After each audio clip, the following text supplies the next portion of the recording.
재테크의 새바람, 합리적인 배당과 투명한 돈 나눠먹게 대명사 홍티 엠프의 홍티 인사드리겠습니다. 지난 3회 강연에서 개인이 대부업을 창업하는 방법을 제가 알려드린 뒤에 대부업 문의를 많이 주셨는데요.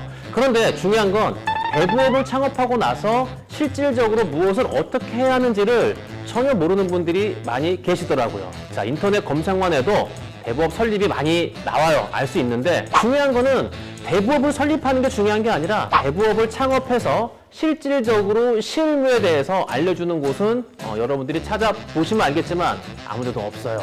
홍티밖에 없습니다. 오늘은 그래서 대부업 실전 준비에 대해서 상세하게 알려드리도록 하겠습니다.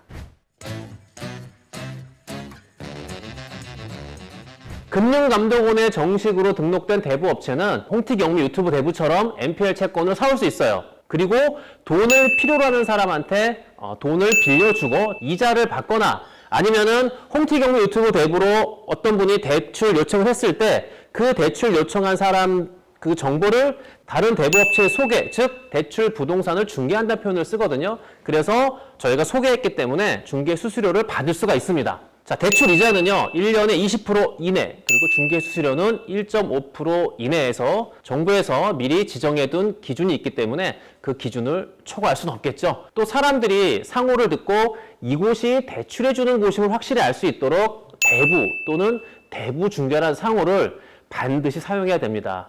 자, 대출받기 위해서는 기본적인 서류와 또는 우리가 돈을 빌려줘야 되기 때문에 절차가 필요하겠죠. 무턱대고 찾아와서 돈을 빌려달라고 하는 사람은 없습니다. 대부분 전화 문의를 먼저 하겠죠. 이때 필요한 서류 및 절차를 미리 잘 알려줘야 되는 거고요. 우선 가장 중요한 건 대출자의 신용 점수와 이 사람이 연체하고 있는지 없는지를 먼저 중요하게 우선으로 확인을 해야 됩니다. 자, 대출 계약서 먼저 알려드릴게요. 대출하고자 하는 금액 조건에 맞춰서 대부업체는 대출 계약서를 준비해야 됩니다. 대출 계약서에는요, 보시다시피 원금 상환 방법, 이자율, 연체이자를 나타내는 지연 배상금률, 또 근저당권, 채권 최고액 등의 대출 조건을 기재해야 되는 거고요. 또 상환 방법과 이자 지급 방법, 그리고 대출 실행 등에 관한 세부 사항이 정확하게 명시가 돼 있어야 됩니다. 자, 다음은요, 채무자, 즉 대출 받는 사람이 반드시 준비해야 되는 서류를 알려드리도록 할게요. 개인인감 증명서 필요합니다. 주민등록 등본 필요하고요. 초본 필요하고요. 그리고 홍티경미 유튜브 대부는 꼭 이걸 요구합니다. 소득금액 증명서. 많이 번다고 대출해주고 적게 번다고 안 해주는 게 아니라 이 사람의 소득을 알아야 어느 정도는 이자를 받을 수 있는지 여부가 알 수 있기 때문에 소득금액 증명서는 반드시 꼭 받으라고 저는 말씀을 드리고 싶어요. 그리고 임차인이 있다면 전입세대 열람서가 반드시 필요합니다. 그런데 이렇게 서류가 다 완벽해요. 그럼 도장 찍고 대출해 준다? 아니죠. 이렇게 했다가는 사기당하기 딱 좋죠. 도장을 찍기 전에 대출자 팔짱을 끼고 어디를 가느냐? 주민센터를 방문하고요. 그리고 등기소에 가서 확인을 해야 되는데 뭘 확인하느냐? 전입세대 열람서와 확정일자 열람본을 발급하는 거를 그 직접 옆에서 눈을 뜨고 보는 겁니다. 대출자가 가지고 온 서류상에 아무 이상이 없어요. 그런데 뭘 확인합니까? 궁금하시죠? 바로 진짜 월세 임차인이 살고 있는지 확인하기 위함이에요. 실제로 홍티경미 유튜브 대부에 있었던 그 대출 사기를 치려고 했던 사례를 예로 보여드릴게요. 실제로 이 서류는요, 전세 임차인이 있는데 이것을 월세 임차인이 있다고 속여서 대출을 받으려는 거예요. 자, 그러면은 왜 전세 임차인이 있는데도 월세를 속이냐? 전세 보증금이 월세 보증금보다 크잖아요. 그렇기 때문에 전세로 있으면은 대출 받을 수 있는 금액이 적으니까 월세로 있다고 거짓말을 해서 대출을 많이 받으려고 하는 그 목적이 있는 거죠. 자, 지금 제가 보여드리는 전입세대 열람서 그리고 확정일자 열람본 모두 진짜 서류거든요. 그런데 이게 왜 가짜냐? 2장이기 때문에 가짜인 거예요. 이게 어떻게 되는 거냐면 실제 임차인이 주민센터에 가서 확정일자를 받습니다. 그리고 등기소에 가서 확정일자 열람본을 받습니다. 그런데 집주인이 다시 계약서를 가짜로 꾸며요. 전세 계약서를 없애고 월세라고 꾸민 다음에 실제로 주민센터에 가거나 등기소에 가면은 또 받을 수가 있어요.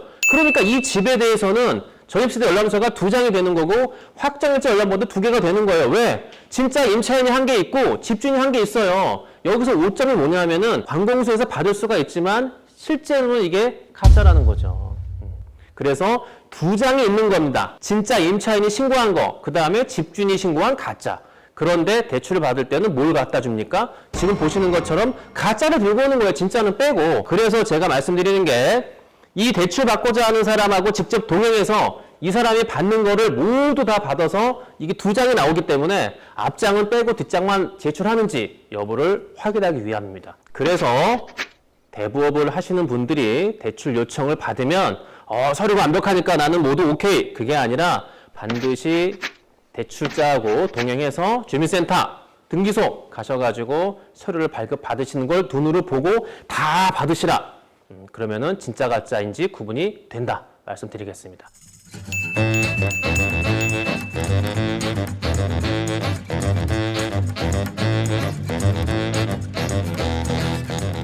자, 이렇게 모든 조건이 완벽하게 갖춰진 다음에 본격적으로 대출을 시작을 하려고 해요. 그런데 얼마씩 나가면 됩니까? 제가 말씀드리는 거는 3천만 원 이하의 담보대출, 시세 대비 60% 이하에서만 가능한 대출을 내보내시라 말씀을 드리는 거예요. 그 이유는 전세든 월세든 후순위 대출은요, 집값이 하락하면 자칫 대출금을 떼일 수가 있기 때문에 대부업 시작한 후 당분간은 한 2년 정도 소액 대출로 시작하는 게 안전합니다. 그럼 담보가 없는 소액 신용대출은 어떻게 해야 되죠? 라고 물으시는데 소액 신용대출은 사실 필요 서류가 많지 않아요. 채무확인서, 재직증명서, 가족관계증명서, 주민등록 등초본 요것만 있으면 가능하거든요. 그런데 아무리 소액이라고 하더라도 대출을 받고 잠수 타버리면 소형 대부업체 입장에서는 난감하기 이를 데 없거든요. 그렇기 때문에 저는 신용대출은 절대 추천드리지 않습니다. 철저하게 소액 3천만 원 이하의 담보대출로만 진행하시는 게 바람직하다라는 말씀을 드려요. 자, 여기서 가장 많이 하는 질문. 대출자의 관상을 보면 이 사람이 이자를 잘 낼지 안 낼지 알 수 있지 않을까요? 라고 물어보시는데 관상으로 이 사람이 대출 이자를 잘 낼지 안 낼지 알 수 있다면 제가 점쟁이, 즉 역술가를 하겠지. 제가 왜 여기서 여러분들한테 영상을 찍고 있겠습니까? 관상으로 알 수 있다. 하나 줘버리시고 여러분들은 대부업 창업 후 대출은 오직 서류로만 판단하시라고 말씀을 드리겠습니다. 서류는 거짓말을 안 합니다. 그런데 사람은 거짓말을 합니다. 이거 명심하시면 돼요. 돈이 필요한 사람에게 때론 담비 같은 존재가 될 수 있는 대부업이거든요. 그런데 이것을 악용하는 사람도 많기 때문에 여러분들은 꼭 대부업 창업하시고 나서 서류를 꼼꼼히 살펴보고 직접 가서 반드시 확인하고 진행하시기를 바랍니다. 품격이 다른 홍티와 함께 인생의 즐거움과 투자 수익 두 마리 토끼를 잡으세요. 자, 다음 시간에는 내가 대부업체 사장이 될 수 있는지 여부를 확인하는 테스트를 갖도록 하겠습니다.